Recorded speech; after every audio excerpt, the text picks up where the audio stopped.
নবীনী আর অবনী ছিল দুই বোন। অসুস্থ মাকে নিয়েই তাদের সংসার। গ্রামের এক ছোট্ট কুঠিরে তারা বাস করত। নবীনী, ও অবনী, কোথায় গেলি মা তোরা? এই তো মা, আমি ঘরের সব কাজ সেরে পানি নিয়ে এলাম। আর অবনী তো ঘরের পিছনে সব সবজি কেটে বাজারে বিক্রি করতে গেছে। তোদের খুব কষ্ট হয় না রে মা? আমি তো চলার শক্তিও পাই না। বসে বসে তোদের কষ্ট দেখে আমার যে বুকটা ফেটে যায় মা। মা, তুমি একদম কেঁদো না। আমাদের জন্য তুমি অনেক করেছো। এখন আমাদের সময় এসেছে তোমার জন্য কিছু করার। তুমি বিশ্রাম নাও মা, আমি লাউ গাছের মাচাটা শক্ত করে তৈরি করে ফেলি।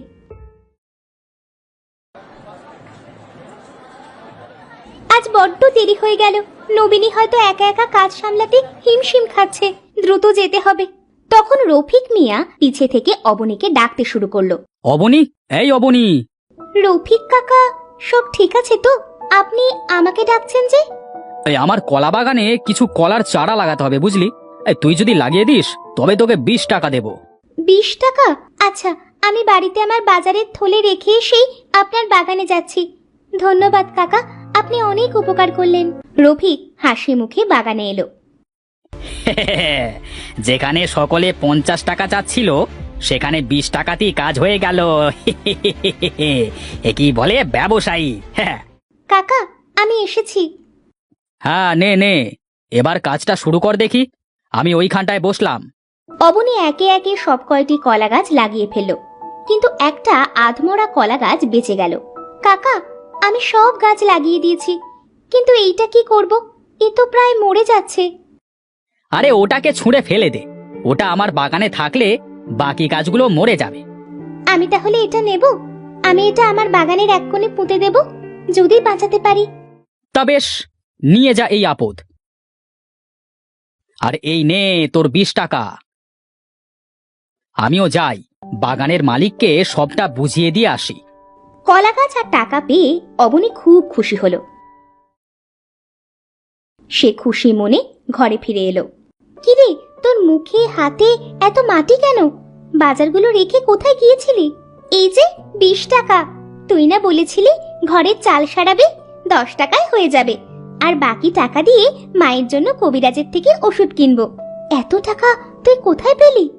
রফিক কাকার বাগানে কলা গাছ পুঁতে এলাম, আর এটা আমাদের বাগানে পুঁতবো। আমরা এর অনেক যত্ন করব, যত্ন দিয়ে একে বাঁচিয়ে তুলবো। তুই একা একা এত কষ্ট করলি বোন, আমাকে বলতি, আমিও তোকে সাহায্য করতাম। তুই তো লাউ মাচা তৈরি করছিলি। চল এখন একে বাগানে লাগিয়ে আসি। তুই যা, গাছটাকে সুন্দর করে লাগিয়ে একটা ডুব দিয়ে আয়। আমি তোর খাবার বাড়ছি। আমাদের বাগানের গাছটা যদি বেঁচে যায় তবে খাওয়ার জন্য কিছু কলা রেখে বাকিটা বিক্রি করে দেব। ওরা খাওয়া শেষ করতেই ওদের এক প্রতিবেশী এলো। আরে বাপরে, তোরা তো দেখি বেশ সুখী আছিস। তা আমাকে 2টো কাঁচা লঙ্কা দিতে পারবি? আসলে আমি আবার কাঁচা লঙ্কা ছাড়া ডিম খেতে পারি না। রুবেল ভাই, তুমি একটু দাঁড়াও, আমি এক্ষুনি বাগান থেকে টাটকা কাঁচা লঙ্কা তোমাকে এনে দিচ্ছি।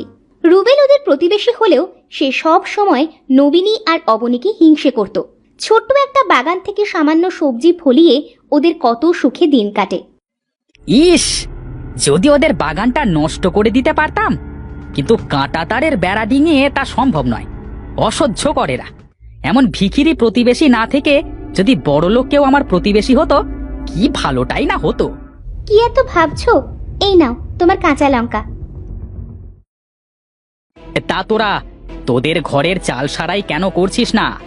ইস, কত বড় ফুটো হয়ে গেছে। লোভ গো ভাই, লোভ। এই দেখো না, সকালে সূর্যের আলো যখন ওই ফুটো দিয়ে আমাদের ঘরে উঁকি দেয়, তখন আমরা বুঝতে পারি সকাল হয়ে গেছে। আবার রাতে চাঁদ উঁকি দেয়, আমরা চাঁদও দেখি, আবার বাতিও জ্বালাতে হয় না। বৃষ্টির সময় সোজা পানি পড়ে, ওটা আমরা জমিয়ে খাই। দূরের কুয়ো থেকে পানিও আনতে হয় না, সময়ও বাঁচে। তোর তো দেখি আজকাল বড্ড কথা হয়েছে। নিজের বোনকে দেখে কিছু শিখতে পারিস না? আসলে সত্যি কথা বললে তো শত্রুর মুখে ছাই পড়ে, কি বলো?